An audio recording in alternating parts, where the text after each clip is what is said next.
그 다음에 다양한 땅과 씨앗. 씨 뿌리는 사람이 씨를 뿌렸는데 어떤 것은 길에, 돌밭에, 가시덤불에, 또 어떤 것은 좋은 땅에 떨어졌어요. 이 비유 말씀은 현재 우리 신앙인들이 자기가 어떤 상태인지, 또 그런 상태에서 어떻게 예수님과 관계를 맺어야 될지 알려주는 아주 중요한 말씀인 거예요. 먼저 길에 떨어진 씨앗.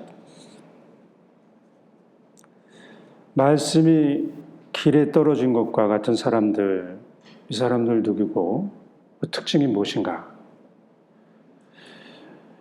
제가 이 말씀을 이제 각 복음마다 좀 달라서 여기도 읽어보고 저기도 읽어보고 그랬는데 똑같이 말씀의 씨앗을 이 마귀에게, 악에게 빼앗겼다. 이렇게 써 있어요. 길바닥에 떨어진 사람, 그 사람들은 말씀의 씨앗을 악이 이렇게 각 채가는 것처럼 표현이 되어 있어요. 그럼 현 시대에 누가 이 부류와 같은 사람일까? 마음이 완고한 사람.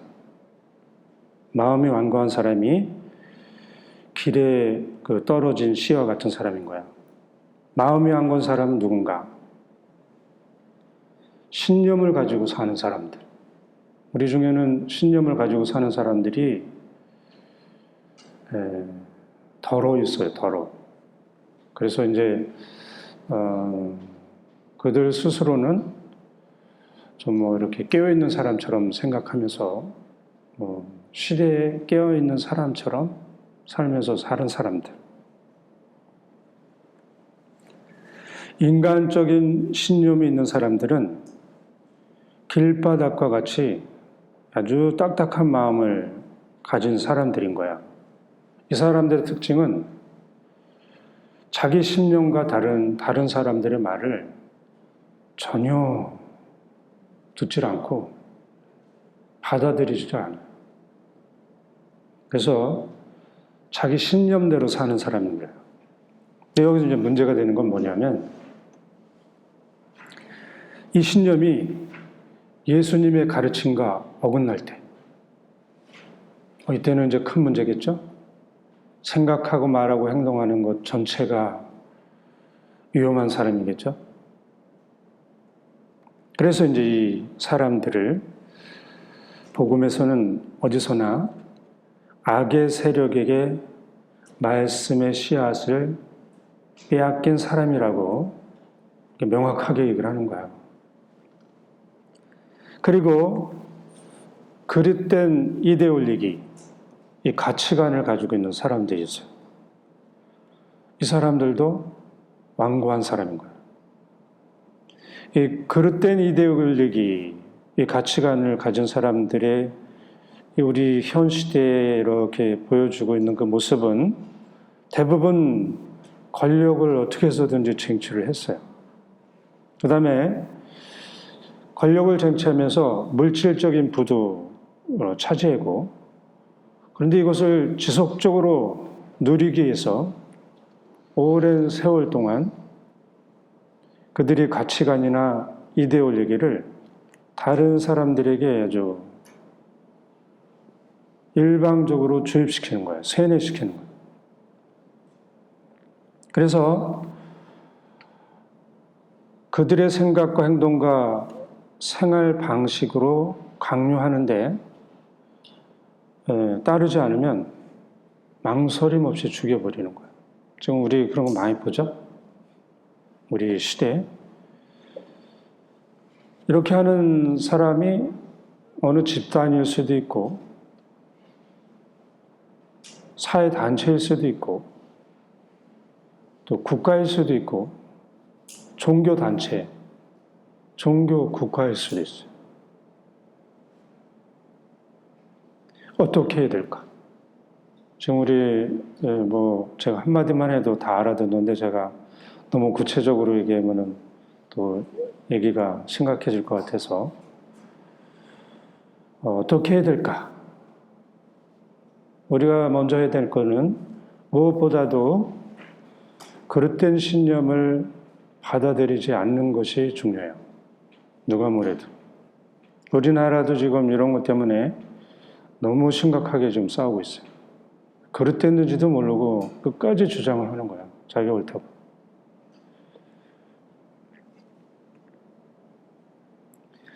마음이 완고한 사람들 어떻게 해야 예수님의 말씀을 받아들일 수 있을까?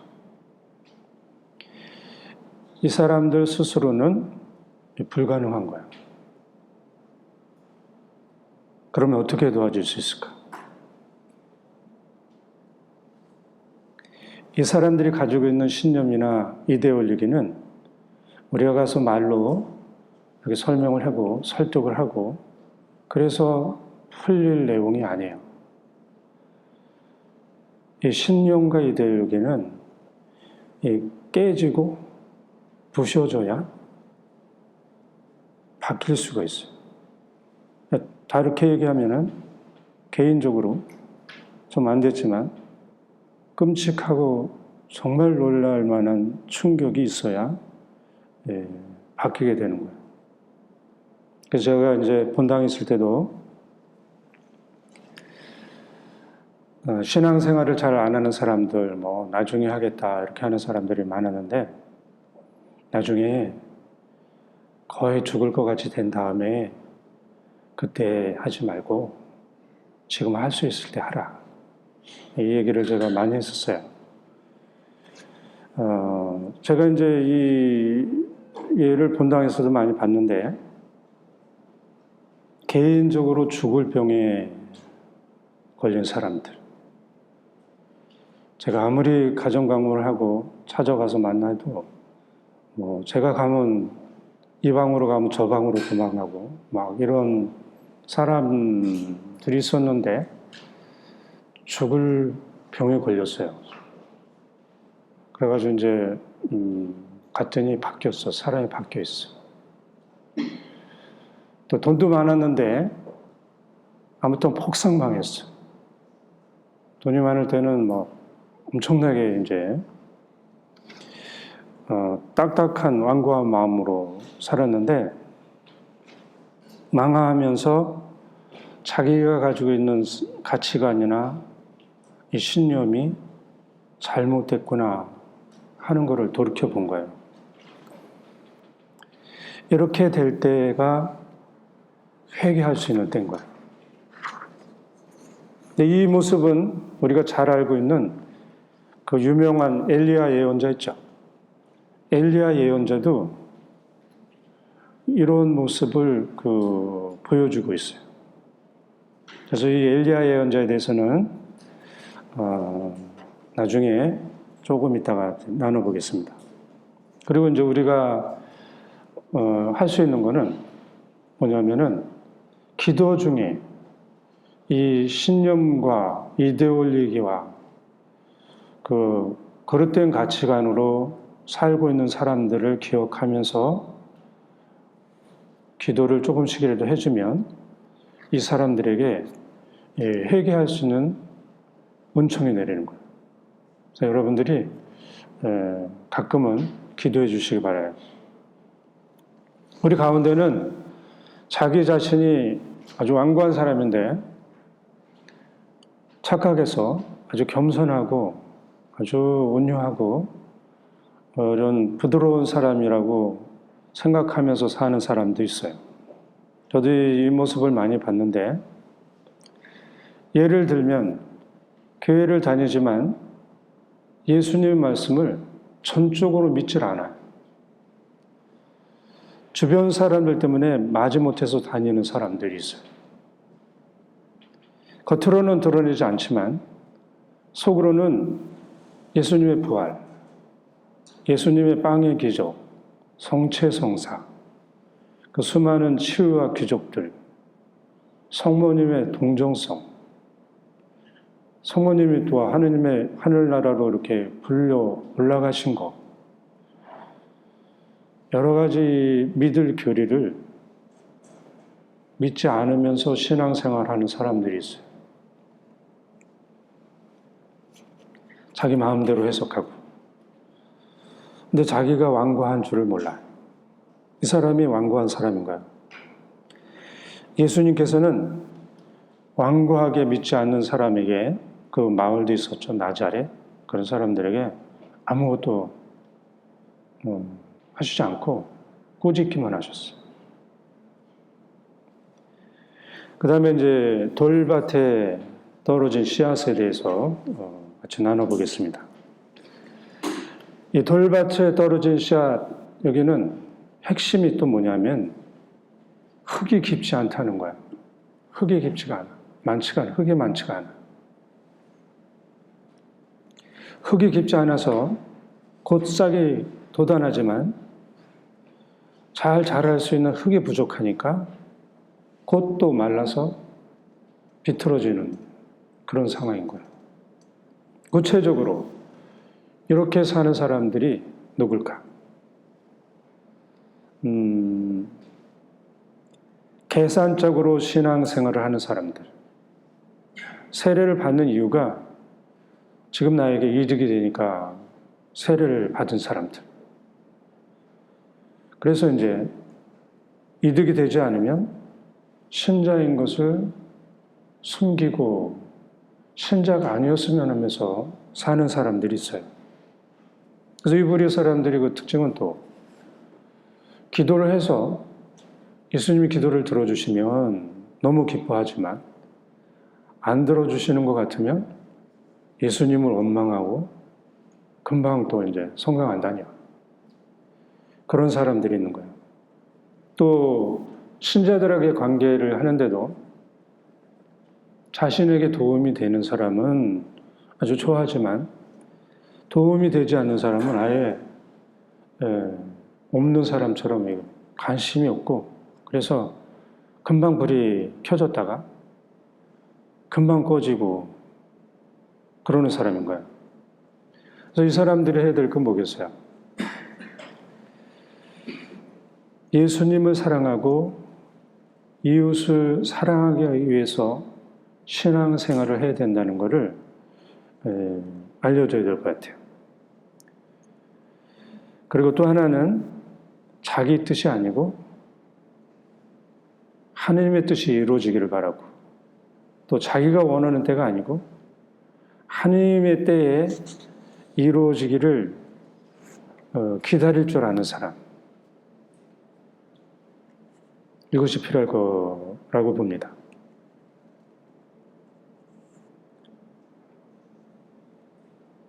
이렇게 이제 그 상황에서 실제로 현실 안에서 기도를 한 사람이 있어요.